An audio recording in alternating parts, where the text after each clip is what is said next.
Filling the solar system would take about 2 times 10 to the 39th liters of soup. If the soup is tomato, that works to about 10 to the 42nd calories worth, more energy than the sun has put out over its entire lifetime. The soup would be so heavy that nothing would be able to escape its enormous gravitational pull. It would be a black hole. The event horizon of the black hole, the region where the pull is too strong for light to escape, would extend to the orbit of Uranus.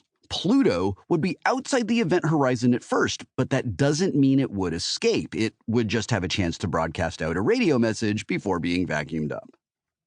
What would the soup look like from inside? You wouldn't want to stand on the surface of the Earth. Even if we assume the soup is rotating in sync with the planets in the solar system, with little whirlpools surrounding each planet so the soup is stationary where it touches their surfaces, the pressure due to the Earth's gravity would crush anyone on the planet within seconds. Earth's gravity may not be as strong as a black hole's, but it's more than enough to pull an ocean of soup down hard enough to squish you. After all, the pressure of our regular water oceans under Earth's gravity can do that, and Amelia's soup is a lot deeper than the ocean. If you were floating between the planets, away from Earth's gravity, you'd actually be okay for a little while, which is kind of weird. Even if the soup didn't kill you, you'd still be inside a black hole. Shouldn't you die instantly from something? Strangely enough, no. Normally, when you get close to a black hole, tidal forces tear you apart. But tidal forces are weaker for larger black holes, and the Jupiter soup black hole would be about 1/500th the mass of the Milky Way. That's a monster, even by astronomical standards. It would be comparable in size to the largest known black holes. Amelia's supermassive black hole would be large enough that the different parts of your body would experience about the same pull, so you wouldn't be able to feel any tidal forces.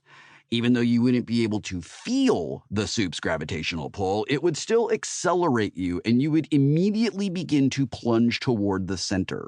After a second had passed, you'd have fallen 20 kilometers, and you'd be traveling at 40 kilometers per second, faster than most spacecraft. But since the soup would be falling along with you, you'd feel like nothing was wrong. As the soup collapsed inward toward the center of the solar system, its molecules would be squeezed closer together and the pressure would rise. It would take a few minutes for this pressure to build up to levels that would crush you. If you were in some kind of soup bathyscaphe, the pressure vessels that people use to visit deep ocean trenches, you could conceivably last for 10 to 15 minutes. There would be nothing you could do to escape the soup. Everything inside it would flow inward toward the singularity.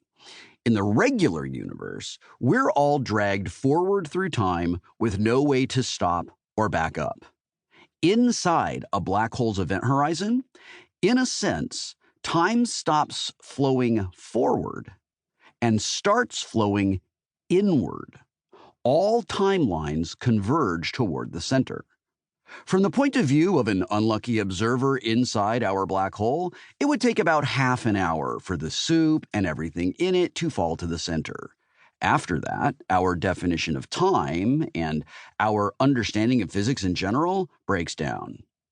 Outside the soup, time would continue passing and problems would keep happening. The black hole of soup would start slurping up the rest of the solar system, starting with Pluto almost immediately and the Kuiper Belt shortly thereafter. Over the course of the next few thousand years, the black hole would cut a large swath through the Milky Way, gobbling up stars and scattering more in all directions. This leaves us with one more question. What kind of soup is this anyway? If Amelia fills the solar system with broth and there are planets floating in it, is it planet soup? If there are already noodles in the soup, does it become planet and noodle soup, or are the planets more like croutons? If you make a noodle soup, then someone sprinkles some rocks and dirt in it. Is it really noodle and dirt soup, or is it just noodle soup that got dirty? Does the presence of the sun make this star soup?